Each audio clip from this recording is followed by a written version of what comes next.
సత్యవేడు నియోజకవర్గంలో రెండేళ్ల నమ్మకం, అభివృద్ధి, సంక్షేమం కార్యక్రమం ఉత్సాహంగా కొనసాగుతోంది. ముఖ్యమంత్రి నారా చంద్రబాబు నాయుడు పిలుపు మేరకు నిర్వహిస్తున్న ఈ డోర్ టు డోర్ కార్యక్రమంలో సత్యవేడు నియోజకవర్గ ఇన్ఛార్జ్ కూరపాటి శంకర్రెడ్డి ప్రజలను నేరుగా కలిసి ప్రభుత్వ సంక్షేమ పథకాలు, అభివృద్ధి కార్యక్రమాలను వివరించారు. ప్రతి ఇంటికి వెళ్లి విద్య, వైద్యం, మహిళా సంక్షేమం, రైతు సంక్షేమం, యువత ఉపాధి, మౌలిక వసతుల కల్పన వంటి అంశాల్లో ప్రభుత్వం చేపట్టిన కార్యక్రమాలను ప్రజలకు తెలియజేశారు. కూటమి ప్రభుత్వం పారదర్శక పాలనతో ప్రజల విశ్వాసాన్ని నిలబెట్టుకుంటోందని ఆయన పేర్కొన్నారు. అనంతరం స్థానిక ప్రజల సమస్యలను స్వయంగా అడిగి తెలుసుకుని వాటి పరిష్కారానికి ప్రభుత్వం తరపున కృషి చేస్తామని హామీ ఇచ్చారు. ప్రజల వినతులను సంబంధిత అధికారుల దృష్టికి తీసుకువెళ్లి త్వరితగతిన పరిష్కరించే చర్యలు తీసుకుంటామని తెలిపారు.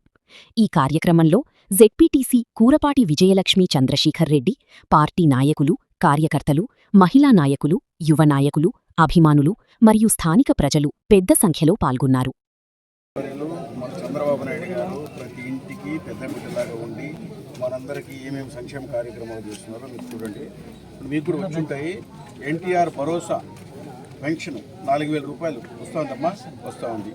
తల్లికి వందనం, మీ మనవాళ్ళు మనవరాళ్ళు ఉంటే తల్లికి వందనం ఏటా 15,000 రూపాయలు మనకి ఇస్తున్నారు. అంటే ఎన్ని బిడ్డలు ఉంటే అన్ని బిడ్డలకు ఇస్తున్నారు. దీపం పథకం కింద మనకు ఏడాదికి 3 ఉచిత సిలిండర్లు ఇస్తున్నారు. వస్తుందా? మనకు స్త్రీ శక్తి, ఇప్పుడు మన తిరుపతి పోవాలన్నా ఎక్కడ పోవాల్సిందా మనకు బస్సు, ఫ్రీ బస్సు లేడీస్ వస్తుంది. ఇప్పుడు మన ఎదురు మగ్గాలు నేస్తూ ఉంటే వాళ్ళకి చేనేతలకి నేర్చుకుంటూ ఉంటారు 200 యూనిట్లు, పవర్ లూములకి 500 యూనిట్లు ఉచితంగా ఇస్తున్నారు మనకు.